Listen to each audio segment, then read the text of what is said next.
everybody, and thanks for joining us on the fourth episode of the Pave It Forward podcast. My name is Phil Metzger, and with me is Kevin Gray, and we are here to help leaders in the paving industry who are looking to run more efficiently, meet their ideal customer, and improve the lives of those around them through meaningful work. Kevin, how are we doing today? Great, my brother. I am great. How are you? Doing well. I know you're still battling it a little bit, but you are persisting through your time off. And you actually met with a new superintendent today. How you holding up there? I'm holding up good, man. Yeah, we talked. Just got off the phone with Apollo, who's going to come in and assist our ever-growing seal coating pavement maintenance division. We're actually going to have a physical meeting with him here as soon as we wrap up, alongside of all the new guys we've got coming in for the 2022 season. And yeah, man, I'm excited. We're starting to get some of these pieces put together. You know, we're experiencing explosive growth, largely in part to, I think we're going to talk about it today, Phil, and largely in part to the culture that we've been able to establish and create here at ADC Paving, and it's really starting to pay off. We're really starting to we're not even running any hiring and recruiting ads right now, Phil, and it's pretty cool to get people, you know, coming to us. You know, they're seeing our presence through our transparent, you know, immersive marketing style, which basically is just showing everybody who the hell we really are. And they come here. Anyway, a couple guys come up from Texas, man. They spent they relocating their entire lives, basically. They came up and spent an hour or two with us, and like, yeah, you guys are exactly who you show the world that you are on social. And they could tell that within just an hour of spending the time with myself and our leadership team and our really just met, you know, our team members. Wasn't even myself necessarily. It's the group, and they're like, yeah, that's we're going to take a shot on relocating and joining your all's team. So that's, you get that stuff clicking in your business, man. It's pretty powerful. It's strong. It makes me very proud of how far we've come, what we're doing. And it's, you know, we're trying to, I mean, every day culture. We're going to talk about it here in just a minute. I mean, it's, to me, it's something that's evolving all of the time. Like, if you think culture's not, you know, it's not something you say, hey, we got there, we have a good culture. It doesn't stop. Culture is an ongoing force, a life force, a being. It's almost you know, a being. It's almost alive, if you will. It's always evolving. It's always looking for ways to improve it, tweak it. Sure. So yeah, man. Yeah, and it's such an abstract kind of thing, an abstract thought to people and business owners, as you said. That's for fancy companies in one of our previous episodes.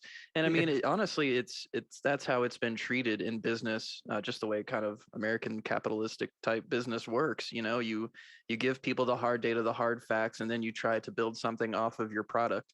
And that's just not how it needs to work anymore, especially with the kind of day and age where people really can see what other work circumstances are like out there.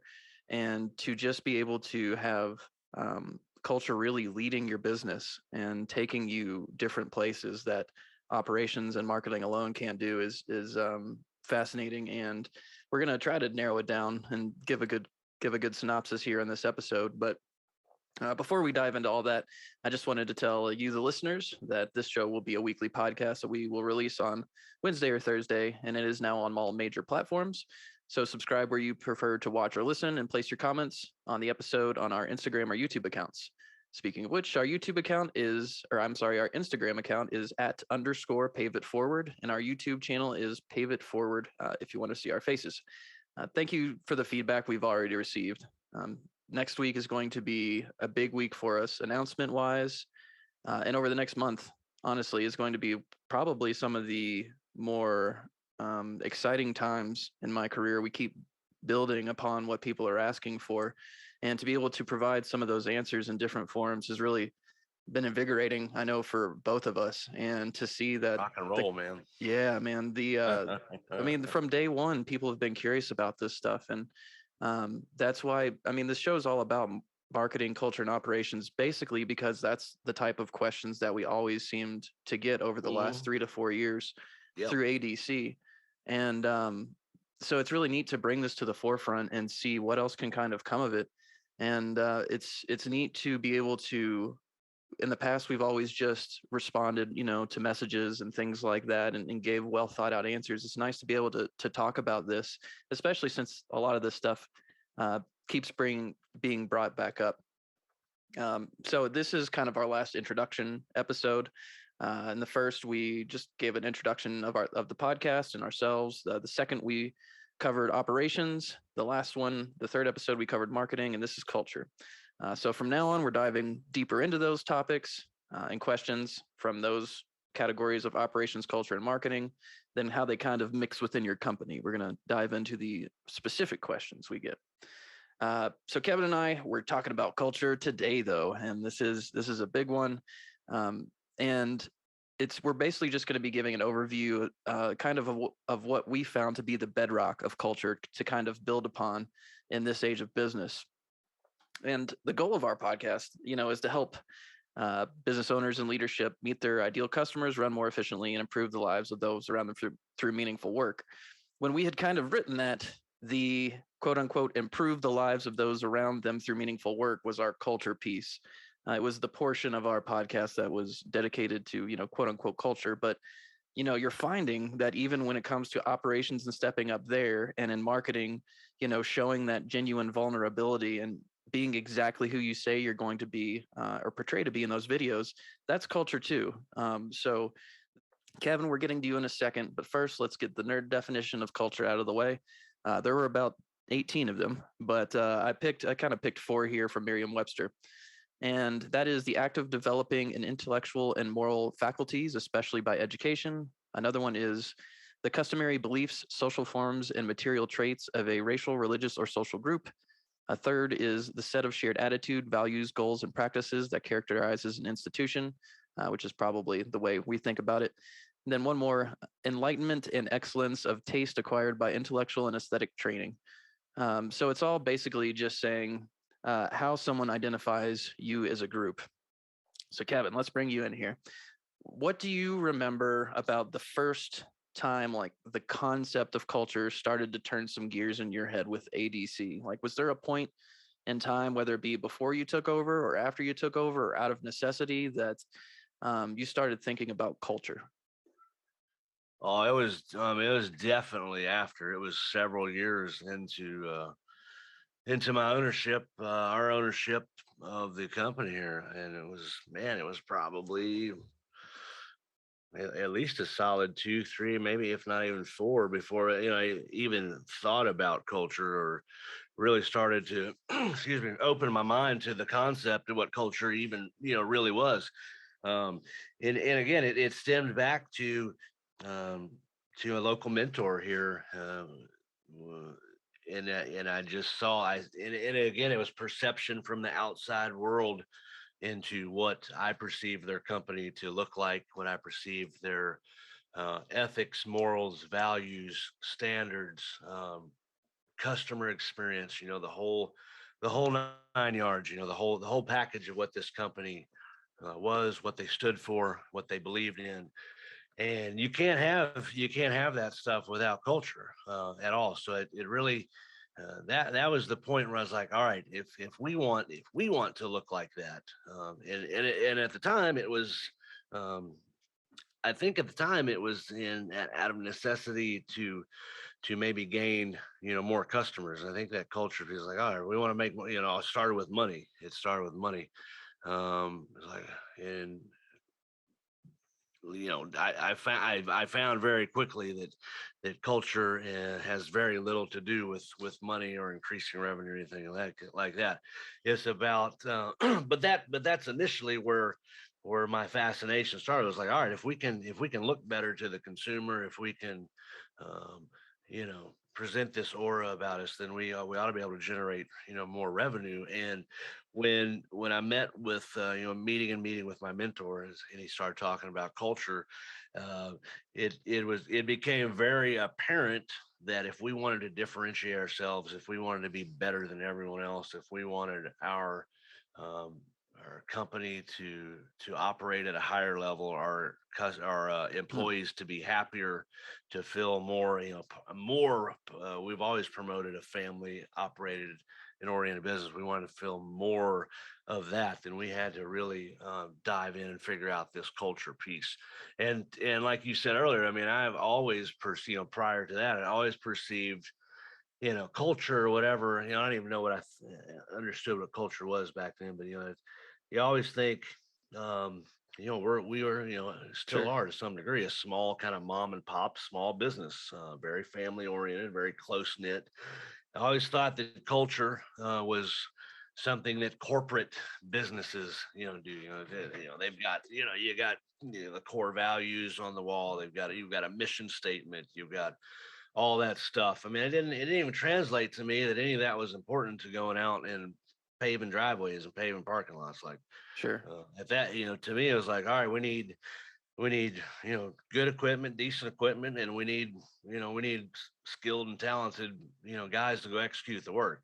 sure, That was the driver. That was the goal. That's all I thought we needed. It's like I gotta hire more people. I gotta find better people. Gotta find better people. Gotta find better people. sure, That was the only way to be able to grow and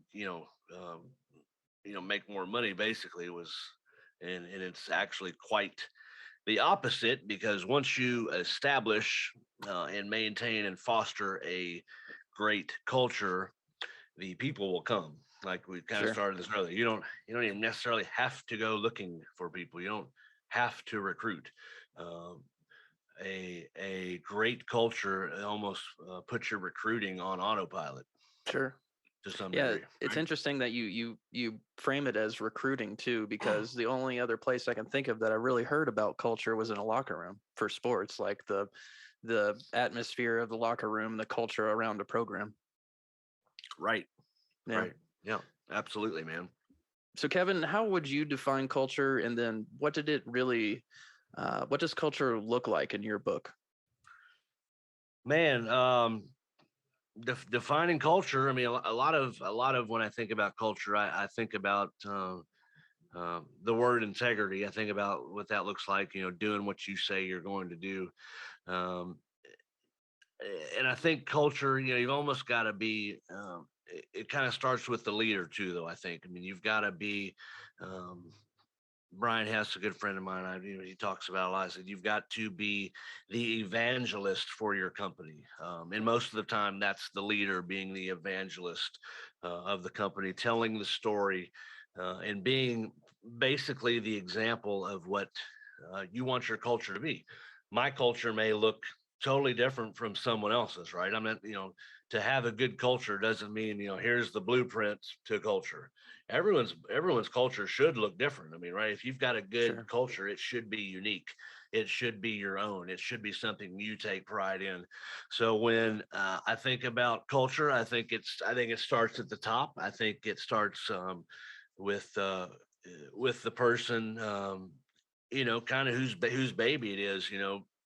Figuring out what your ethics are, what your morals are, what your values are, um, what it is that you want your culture, well, your company atmosphere to look like, what you want your customer, and this is a big piece of it, like this creating and establishing a good culture that always evolves at the end of the day, should heavily impact your customer experience as well. So it's like, what do we need this culture look like, so not only do our employees within these walls experience and get to come to every single day when they come to work, we want people to be freaking pumped when they when it's 105 degrees outside and they got a hot day coming out. Maybe they're not so jacked up, but like when we want people to be excited to come to work the next day. We want Yeah. people to have that feeling of pride and emotion and togetherness and purpose. If you can get your culture to be purpose driven, to where your team is like, we're on a mission and this way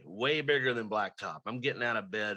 Now we want people to be passionate and really love installing our products too, but it's got to be way bigger than that to get them out of bed in the morning. And when you've got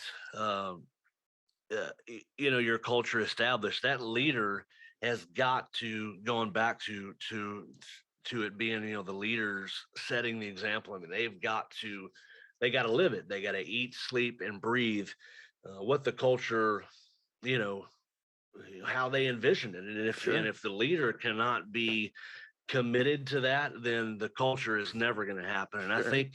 I think that's really what starts separating companies that have decent culture, companies that have amazing cultures, is how committed, engaged, and willing is that leader. How willing are they to really do the hard work? How willing Yeah. are they to be a servant leader to their employees? Right? Yeah. Not even Because to if their you employees, half-ass it, to their own plan. It's their what's that? culture. Yeah, Yeah. yeah, right.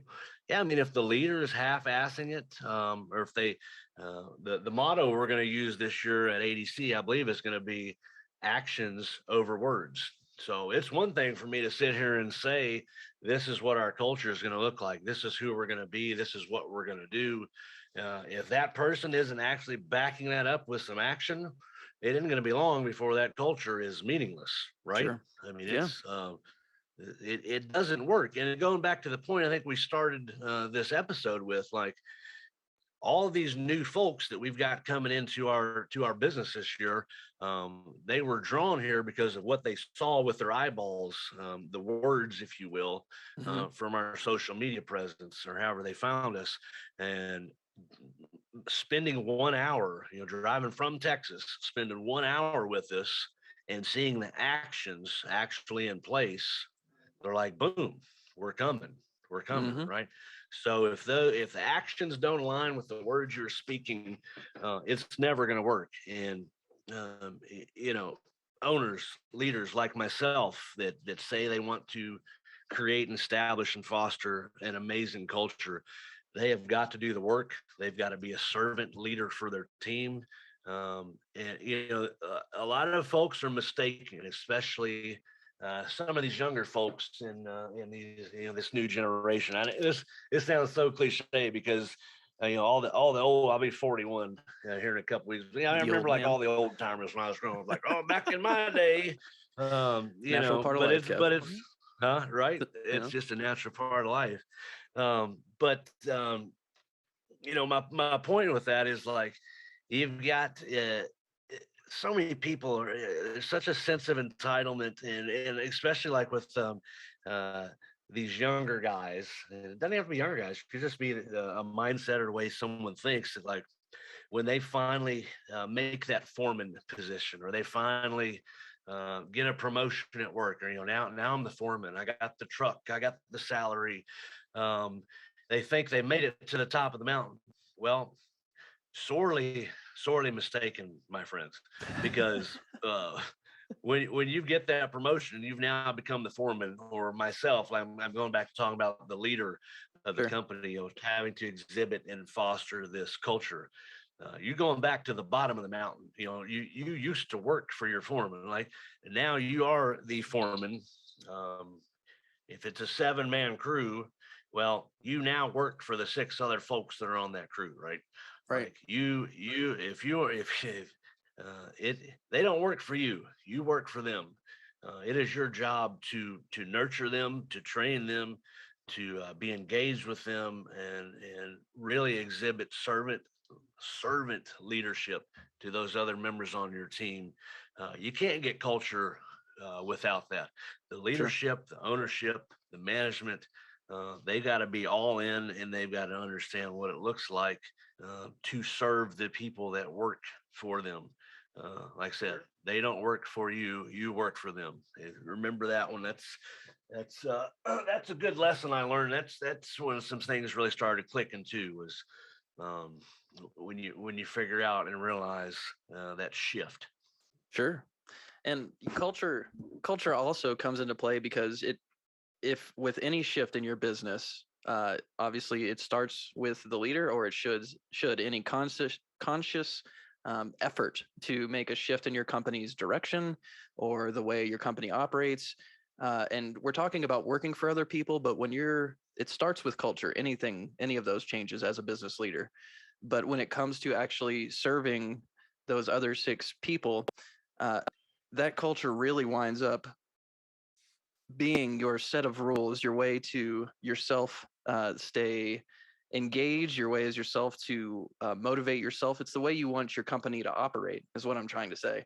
It's Yeah, yeah, I'm you following. get Yeah, the chance to establish how that leadership affects you and the people around you when you set that culture, and showing that and displaying that in front of other people by being that by being that front of the line leader in the field is a huge responsibility. yeah, yeah. I was talking to Apollo this morning as our new guy's going to head up our seal coating and maintenance division. Um, and we were talking about, we're talking about that this morning, man. So, Yeah. um, Well, do you remember any goals, like when you first decide, like, okay, I want my company to run with these kind of sets of values or principles? Did you set any conscious goals, or was it more of like a one foot in front of the other type approach? I didn't really set any conscious goals at all because I think now I'm not saying that you can't. I'm not saying that would be ill advised to, to kind of back your way into, what you want your culture, to look like, man. At all. I'm not saying you want to go in, I mean, obviously I had some kind of, expectation or goal of what I wanted that to look like. But for me, personally, it was pretty loose, man. It was, I knew what the end result, um, I knew what I wanted the end result to look like. And for me, it's been, it's been pretty simple. It's like I want us to be a family. I want us to be a, people talk all the time like we've got a family owned and operated and family, business with a family atmosphere. We treat each other like, brothers and sisters, and but it's very like you can people say those words all the time, but when it, push comes to shove, there are very few that actually deliver on that. And I don't mind. Maybe we don't do it today, but because it's pretty involved. But I mean, we do we take care of our people. Like when we say we're gonna, I mean, we pay people to take family vacations Yeah, because we want them to spend time with their family. Like sure. especially these blue collar jobs, and people are so afraid to take off of work because they're living check to check. Sometimes I mean we like we want to get our people to where they're not living check to check at all. I mean, actually, it's our goal for our people to be very comfortable and not have to worry about their damn electric bill at all. Like their electric bill is paid for the next 4 months. But we encourage people to spend time with their family, and we have a culture so strong where we cross train enough of our people to where anybody can step in if somebody needs to take some time off. I mean, that's a big part of culture too, right? Hmm. um, Saying, hey, Steve's going to take a week off, so we've all got to step up for the week Steve's gone, but we're going to do that because he's our brother. And by Right. the way, when I go take my family vacation, they're all going to step up and have my back while I'm gone. Sure. We pay people to, if they get hurt or they need to go do some physical therapy, if they need to go to see their psychiatrist. I mean, we talked about therapy last week. If they need some mental therapy, health and well-being, we want our people to be happy. We want them to be healthy. We want them to be fulfilled. We want them to be good fathers and mothers. We want them to spend time with their family. We don't want them to be afraid to ask for that time off. I mean, we pay, if you want to go take a week long vacation with a family, we will pay you a 40-hour week to go do that. And everybody on the team says, go do that, Steve. We got your back. Yeah. We're going to cover down for you because we are a family. We're a brotherhood. We're a sisterhood.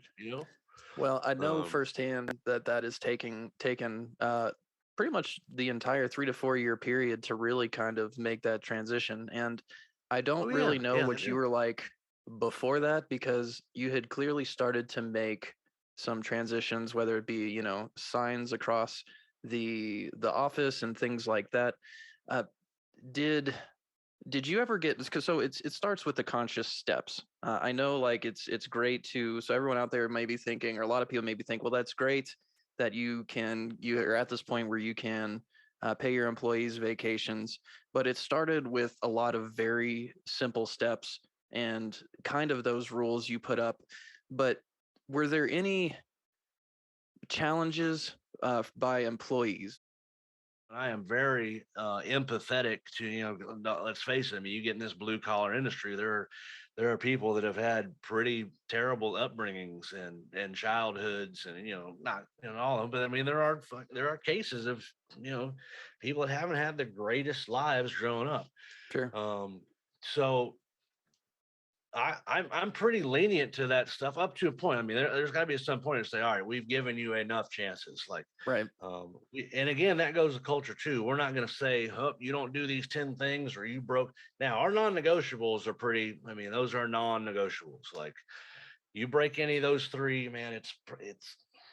got to be the end of the road, because we have to protect our culture at the end of the day. Like, that's Sure. got to me. If your culture doesn't mean something or stand for something, you're going to lose it quickly. But I mean, I'm a huge empath, and I want to give chances, because I was given was given so many chances. Like, I've been together with my wife for going on 15 years now. I would have left my ass 93,000 times.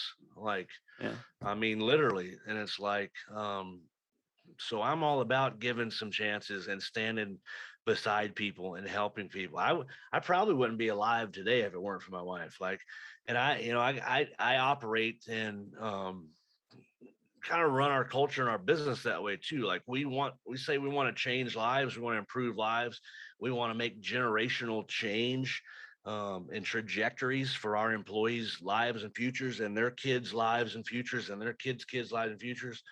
We mean that. Like, that's not Yep. just, those aren't words like that. We There's want Kevin. to change. Huh? There's Kevin. There he is. But Yeah. no, man, that's and that's it. Like, but there's got to be a point though too. There's got to be at some point to say, hey, this is too much. Yeah, we've got a kid, and I don't mind sharing. Sean, we've talked about when we did employee reviews at the end of this year, we did it in a group setting in front of everybody. Like, our peers, our employees' peers reviewed them this year. It wasn't myself and my director of operations sitting in here in this stag office and saying, well, Johnny, you got an 8 on this, and this could improve, blah, blah, blah. We sat down as a group in a group setting back in our crew building room, 25 of us. And we went around the room and everybody gave input on whatever employee was on the hot seat, if you want to call it. And we had an open employee review discussion like that. And Sean, there's a kid. There's a kid that probably he's been with this. This is he's been with us this is his 4th season essentially. Probably should have been let go. I mean, not 93,000 times like myself with my spouse, but I mean, he probably shouldn't have still been here this year. And just some of the, just the 10 things that require zero talent. I mean, continually kind of not hitting those things. And I'm so proud of this kid. I don't know what's happened.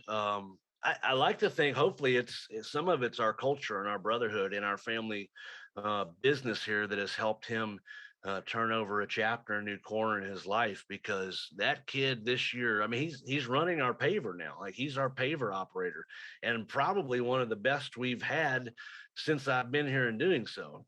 Here's a kid that didn't get a raise for 3 years, that's gotten, and by the way, didn't understand why he wasn't getting a raise either. If that tells you something, he was so kind of out there. People are struggling. They don't, huh?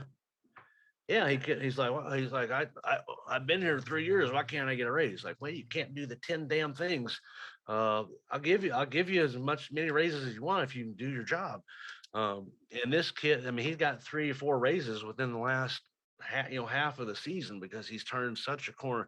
He's turned into such a great father. I mean, he's just turning into a stellar man. Yeah. And it's awesome to watch, man. It's awesome to watch. Like, we were back there having the review that day, and I was telling everyone, I was talking to Sean directly, and I was telling him how freaking proud I was of him for how far he's come, and proud that your daughter has an amazing man as a father now, Yeah. right? And and now he did all the hard work. Like, he had to make a choice. He had to make a change in his personal life to say enough's enough. I like to think, I like to think the fact that we held on to him, the fact that we gave him some opportunities, the fact that we put him around a good culture, uh, played a part in him making that change in his life, right? Right. Um, so I'd like to give our culture some credit for that. And that's what I'm talking about. Culture, you're changing lives. So I'm not talking about changing lives by being able to pay people more money. That's a part of it too. You get a great culture going, and your customer experience gets really good. Your margins also get good with it. And that's another whole deal anyway. But like, Sure. when I talk about changing lives, I got emotional. I mean, I was crying in front of 22 grown ass men during our reviews, because I was so proud of Sean and how far he's come, man. So like, um, Yeah. that's culture.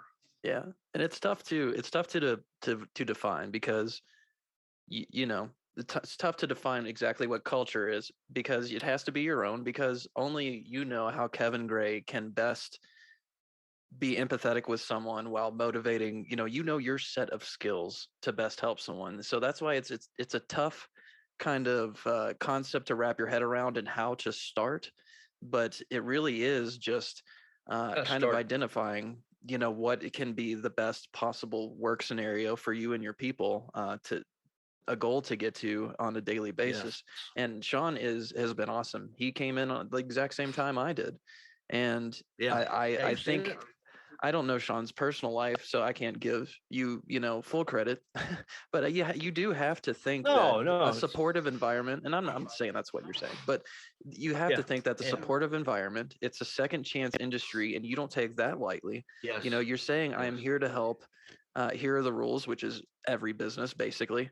But in I'm an glad you brought that industry, up. This. go ahead. Yes. Yeah. No, I mean, this is a second chance industry. I'm glad you brought that up. That's a very good point. That's all I want to say. Like, Yeah, it's I'd never heard the term before you had brought it up. I assumed it maybe more people do it. I don't know, but like 4 years ago when some I do. when I heard it, it was Some folks are so rigid that they don't consider it a second chance, or their company a second chance industry. But I mean, to me, it is. Like, and you can't be willing in this industry to give folks some chances. I mean, you're not getting. I mean, you're not getting people that went to MIT coming to fucking run a shovel for you. I mean, right. you're getting some folks that might need some second chances. You know what I mean? Let's go ahead and see if we can't just name a couple points that people can kind of take action on to begin the process of establishing a new culture in their business. Is there kind of a few pointers that you have that they can start to look at and address if they're looking at making a change? Yeah, let me go back to that. Yes, absolutely. And let me go back to the Sean thing, and like you said, him watching, experiencing, being a part of other people being let go along the process of him being held on to. Yeah. Um, this, like I said, this isn't easy. This isn't perfect. Creating and establishing a culture, especially for the leader. I mean, it takes some courage. It takes some bravery. It takes some risk taking, some gambling, if you will. You've got to be super. You got to be super mindful of the culture because you've got 19 other people to protect. Also, you've got to, in the same breath, you're trying to maybe help one guy out and see him through a tough time, but you also got to be super mindful of how's that look to everybody else. Why did Sean get three chances to, he was to be late. I wonder if I would get that same chance, or well, hell, I could just come in late to work too. They're not going to fire me, or they're going to give me another chance. So there's a fine line where you can really start creating some resentments from the other employees to employees that you may be wanting to or willing to give another chance to, or a second chance or a third chance. So it takes some balance, man. It takes some practice. It takes having a good team and a management team, or maybe just a good friend in the industry or a mentor that you can rely on to call and like talk through some of these tough decisions. I let this guy go after just one chance, and I've given this person 17 chances. Why? Sure. What's the difference? And it as the leader, those are those sleepless nights. Those are those hard decisions, though, because not only are you affecting that person's livelihood that's in question or in jeopardy of losing their job, but you're also gambling with the emotions and the feelings of everyone else on the team, right? Right. And that's a big part of why we've gone to kind of a group setting in um, basically all of our firings now, all of our people we let go. It's starting to come down to committee. We're letting the other team members. It's kind of like what's that show, Survivor? Like Yeah, that's vote exactly what I people was off the thinking. island or not. You know what I mean? Yeah. Um, but that takes it out of my hand. It doesn't like take the pressure off me. I'm not. That's not a cop out for the leader or the owner, but it's legit giving the other people on the team a voice, an opinion. Um, it also is an opportunity to squash the resentments they may have, because speak now or forever hold your damn peace. Like Sure. if you say you want to give Sean another chance, well, you better freaking mean it, and not be sitting around pouting about it or having resentments because we hung on to him after you said. And it's also teaching trust. It's also teaching communication. It's also teaching Sure. brotherhood, family. Where it's kind of like your kid or something, or gets in trouble at school, and we sit down and have a family or meeting at the dinner table about it. Yeah. It's a no, or mom and dad are going through a hard time or financial struggle, and we include the kids on that conversation. We sit down as a family and talk about that instead of just being mom or dad or whatever. Man, we want it to be inclusive. We want people's opinions and voices to matter and to be heard. Um, that's how you start getting a culture. That's people talk about this family business. Well, let's sit down with 20 folks and let's talk about if this person's going to keep their job or not, right?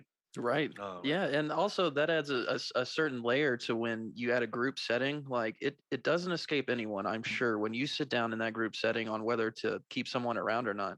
All these guys know that this is their means, or should know by now, this is their means of income, and this is this person's means of income. Like we can give them a second chance and be empathetic human beings and feel, good about giving them a second chance. But when it hurts the culture, I'm sure they start to see that too. Whether, of course, they don't identify as culture, they just know they're not as happy to be working with a certain person or come to work that yeah, day. culture's king, man. Culture trumps everything. When things start affecting or defacing the culture, then it's time to make a change. Um, it's you hear all the time, sports, coaches, that you're playing for the name on the front of the shirt, not the name on the back of the shirt, right? We're playing. Let me get my mirror going. We're playing for that, Yeah, all right. absolutely. We're not playing for Kevin Gray. Even myself, this thing is way bigger than me. I mean, none of us are bigger than the culture. None of us are bigger than ADC paving. Yeah. That's And it. That's not negotiable. yeah, and I think once you start acknowledging the people who are buying into the culture, and you see, and other people see that both of you all are enjoying your days better, everyone's getting along better, people just enjoy coming to work again. Something I keep thinking about as this episode has gone on is a study. I think it may have been a TED talk or something at some point, but it was just a video of a person dancing by their self at a festival, and then all of a sudden, the second person came up and the floodgates opened. Like he was dancing by himself for like a minute and a half, and so there's No, been a ton of studies about the second person in a culture adopting a way. And I imagine well, once you see like a couple, once you see those dominoes starting to fall where that person doesn't have that attitude anymore, or this hell person yeah. isn't doing this anymore. I mean, I get goosebumps and I don't even really have a culture yet. But it's Yeah, it's it's yeah. really exciting. It's the best, man. I mean, it's you talk about what gets me out of bed in the morning. It isn't blacktop. I love blacktop. I love paving beautiful parking lots. Don't get me wrong, but it's not blacktop. It's our people, man. It's our and it's. I think what it is working on our culture. Like I mean, it's constantly evolving. It's what gets me out of bed. What keeps me purpose driven at ADC Paving. It's sure as shit in the money. Mhm. Um, but that's a piece of it because the better your culture is, the better you take care of your customers, the better customer experience they have, the money follows. And then with that, we can have we can pay our guys. I pay our guys as much as we can remotely possibly pay them without putting ourselves in financial danger. Like that's my goal. I want to pay these people as to the penny. I want to max out as much money, labor, wages that I can get to these people. I want to max out the equipment, technology that we can buy for our people. That's it, and that all comes when you can establish, maintain, replicate, duplicate, get the damn thing almost on autopilot. You get your culture fricking rolling like a locomotive down the track, man. It's you better get the hell out of the way, right? That's right. And it's I have just a couple things I took notes on, just so people may be able to take some action. One is take responsibility of the culture and exemplify it as the leader. You don't necessarily You have have to to. write it down, although I've found that writing out even a 2 sentence little message or personal statement helps. But know that it starts with you, and your actions speak louder than words. Seek out support if you need it. We're always here. We always look to continue to provide answers, but whether it be family or especially someone else in the business, that you can just not feel alone, like you're the only one battling this. Because I'm sure at the beginning, whether you're starting something new or trying to change something, having those people there is very, very beneficial. We're all going through it. I Yeah, mean, we're all. I put my damn pants on the same way everybody else does, man. I mean, we're all going through the same stuff. It may look like I got my shit together and our culture's perfect and we're crushing it, but dude, I mean, we're all going through it. And if it's not us, reach out to somebody. We ADC would not be. We talked about. We think we've talked about this in almost every damn episode so far. We would not be where we are today without me reaching out to people and asking for help. And luckily, there were people that were willing to do that. Um, and there are people out there willing to do that. You just gotta reach out. I yeah, need a fucking lifeline. I need a yeah. lifeline. Yeah, luck is You know. definitely a part of it, but if you're not exemplifying it yourself, you're not going to see the opportunity when it's there. Well, no luck's going to happen if you're not putting yourself out there on the playing field to begin with, That's right? right. That's Like right. it's not going to happen by yourself. You've got to put yourself in proximity of people willing to help for it to happen. You create your. That's what you talk about creating your own luck. It's not sitting back, hoping, wishing, praying. God, please make me lucky. That's not it. It takes some effort. It Yeah. takes some action. You got to Yeah. put yourself in proximity. You got to put yourself on the field, That's and right. the field's out there. And the people, like I said, not just there are people out there willing to give it back. There are plenty of lighthouses out there. Yeah. Well, I think You you'll just got to find find them. even just finding someone in your industry, like it's a pleasure to talk to, and not only go to with your problems, but just to feel comfort that someone in general is going through what you're going Absolutely. through. All right. So let's see. Take responsibility and exemplify your own culture. Seek out support. Hold people responsible. So, do what you need to. And of course, there's some variance there as far as how you personally handle it. So, find your own style and then just, I guess, wait for the second person to dance. And hopefully you'll be on your way and really shaping some people's lives. We're going to go ahead and go to the thought that won't stop for this episode. So, Kevin, do you have a thought that won't stop over this past week, You want these to go past few days? first? Yeah, sure. You That's want to fine. go first? Why don't That's you go fine. first, Phil? All right. Because, all right. Well, really, I've been thinking about skiing. I haven't Think been about what? skiing. I haven't, I Yeah, haven't you been a little distracted. a little distracted. Yeah, man. Over these past 4 days, I worked straight through the weekend just so I felt justified in taking this day off to do this. And I haven't been in 20 years. But we moved to Colorado a couple months ago, and my cousin is in town, or he lives about an hour south. So we're gonna get Hell together and yeah, go. dude. But you know, Where are to you actually, going? uh, where am I going? I think it's called Eldora. Eldora. It's Nice. a smaller, easier mountain, which I'm used to skiing in Indiana, so I'm sure it's Yeah, if gonna. you haven't been skiing in 20 years, you better start on that one, bro. Yeah, Hell that's gonna be my, and we're only gonna go for like 3 hours, so I'm excited that I'm not gonna torture myself. But maybe to provide something of yeah, more man. use than skiing, I have written down. I have 3 whiteboards in my office that I constantly scribble Nice. on. I found a better process rather than doing everything on whiteboard. So I had some older stuff, and I just had written up Oh. there effort within the boundaries of health and family. And I decided to keep it in the same spot it was on that whiteboard, and I'm just going to draw around it because um, kind of that feeling, that I'm not doing enough. Even when I was talking about with skiing, like I need to get out and do something, and it's kind of both a motivation, if I'm feeling particularly lazy or something like that, like keep giving effort. And it's Right. kind of like if your health is really starting to deteriorate and you haven't made any contractual obligations to be done at a certain point in time or anything, then breathe.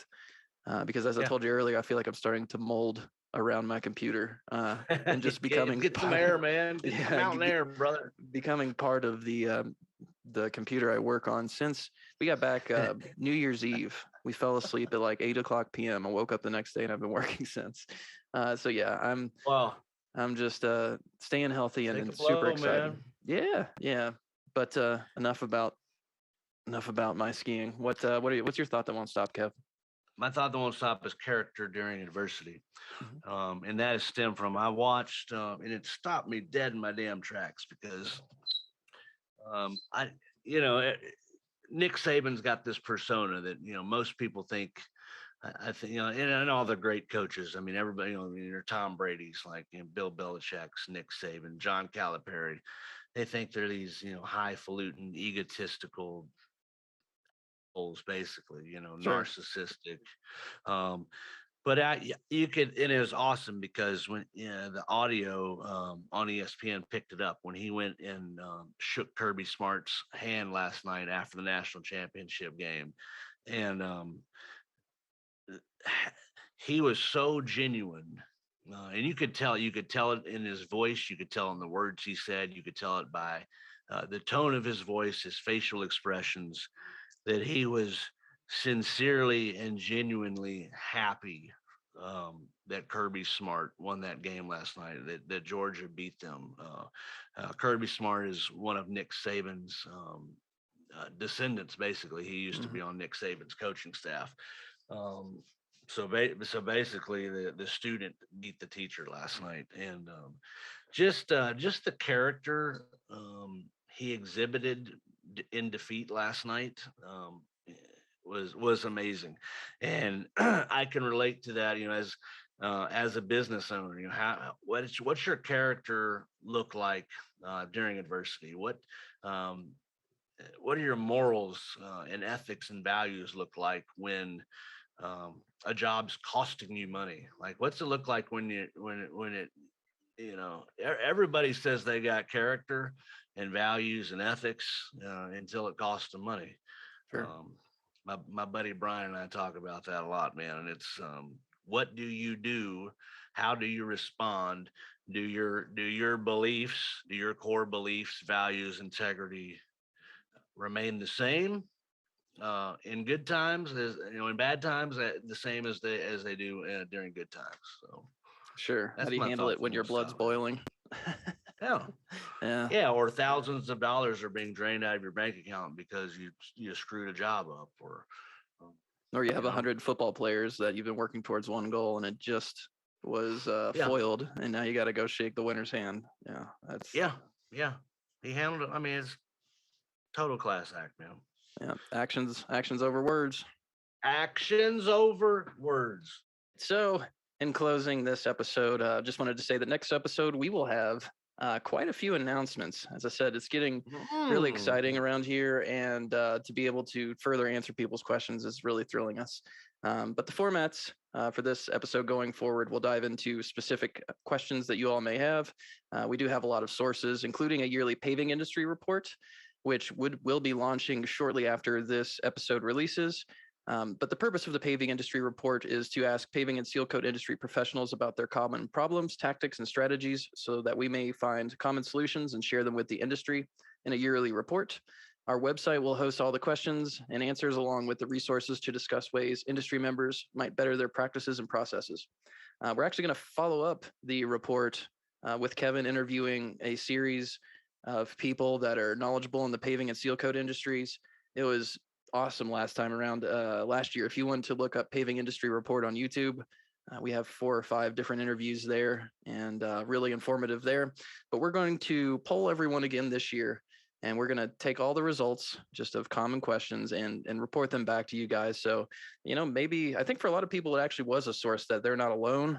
I think people did find a lot of good answers out of it. There was some short answer kind of questions where people left their advice.